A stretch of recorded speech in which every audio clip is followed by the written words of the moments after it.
શું મિત્રો તમે કોઈ દિવસ સોડાની બોટલની અંદર હળદર નાખી છે? જો નહીં નાખ્યું હોય તો અમારો વિડીયો જોયા પછી તમે પણ 110% નાખવા મળશે. આનાથી આપણા ઘણા બધા પૈસા પણ બચવાના છે અને આપણને ઘણો બધો ફાયદો પણ થવાનો છે. તો મિત્રો સૌથી પહેલા તો તમારે સોડાની બોટલ લેવાની છે અને બોટલને મિત્રો તમારે ઢાંકણું ખોલીને અને કોઈ પણ મિત્રો તમારા વાસણમાં એવી રીતે કંઈક સોડાને મિત્રો તમારે કાઢી લેવાની છે. તમે જોઈ શકો છો એવી રીતે તમારે વાસણમાં મિત્રો સોડા કાઢી લેવાની છે. સોડા કાઢ્યા પછી મિત્રો તમારે 1 ચમચી આની અંદર મીઠું ઉમેરવાનું છે. તમે જોઈ શકો છો મીઠું ઉમેર્યા પછી મિત્રો તમારે જે કપડાં ધોવાની જે ભૂકી હોય છે એ કોઈ પણ મિત્રો તમારે કપડાં ધોવાની ભૂકી મિત્રો આની અંદર તમારે 1 ચમચી જેવી મિત્રો તમારે કપડાં ધોવાની ભૂકી નાખવાની છે. તમે જોઈ શકો છો એમાં નાખી એટલી પણ તમારે પણ નાખી લેવાની છે.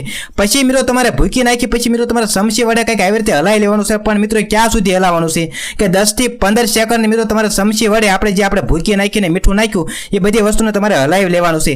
હવે મિત્રો તમારે છે ને એક સાબુ લેવાનું છે કે મિત્રો કોઈ પણ મિત્રો કપડાં ધોવા માટે તમે સાબુ વાપરતા હોય એ મિત્રો કડક સાબુને મિત્રો તમારે કંઈક આવી રીતે ખમણી વડે ખમણી અને કંઈક આવી રીતે સોડામાં મિત્રો તમારે થોડોક 1-2 ચમચી જેટલો નાખી દેવાનો છે. પછી મિત્રો તમારે છે ને એક આપણે જે ઈનો જે પીવાનો આવે છે ઈનો લેવાનો છે અને ઈનાની મિત્રો તમારે આખી પડી મિત્રો આ જે સોડા છે એમાં આપણે બધી વસ્તુ નાખી એમાં આખી પડી મિત્રો તમારે ઈનાની આમાં નાખી દેવાની છે.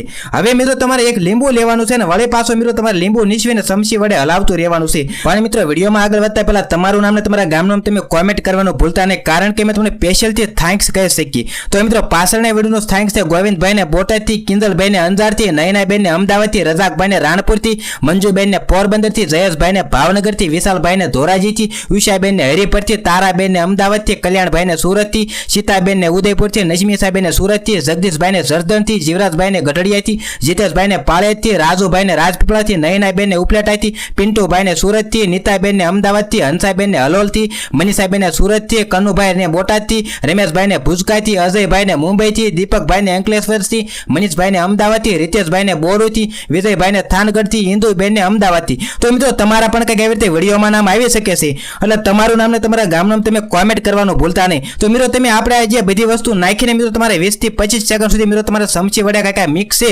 એને તમારે આવી રીતે કંઈક હલાવી લેવાનું છે. તમે જોઈ શકો છો વિડીયોમાં જ્યાં સુધી બધું એકમેક ન થઈ જાય ત્યાં સુધી મિત્રો તમારા મિશ્રણને મિત્રો એકદમ તમારે હલાવતું રહેવાનું છે. હવે આ બધી વસ્તુ હલાવી જાય મિત્રો પછી તમારે શું કરવાનું છે? હવે મિત્રો તમારા વસ્તુને છે ને એક સોડાની બોટલમાં કંઈક આવી રીતે ભરી લેવાની છે. મિત્રો જે સોડાની બોટલમાં આપણે ભરીએ છીએ એ મિત્રો તમારા બોટલને મિત્રો જે બોસ હોય છે ને કાણું પાડી દેવાનું છે અને પછી મિત્રો તમારે બોસ વાંચીને મિત્રો તમારા ટોયલેટમાં કંઈક આવી રીતે નાખવાનું છે. તો તમને એમ થતું છે કે વળી પાછા ટોયલેટમાં નાખવાથી ફાયદા શું છે? આના ફાયદો મિત્રો આપણને ઘણા બધા છે ને આપણા ઘણા બધા મિત્રો આપણે જે એસિડ ને એવું લાવીએ છીએ એના આપણા પૈસા પણ બચી જાય છે. અને આ મિત્રો તમે થોડું કમથું નાખશો તો તમારું બાથરૂમ મિત્રો એકદમ ચમકાઈ જશે ને લાઇટ પણ મારશે.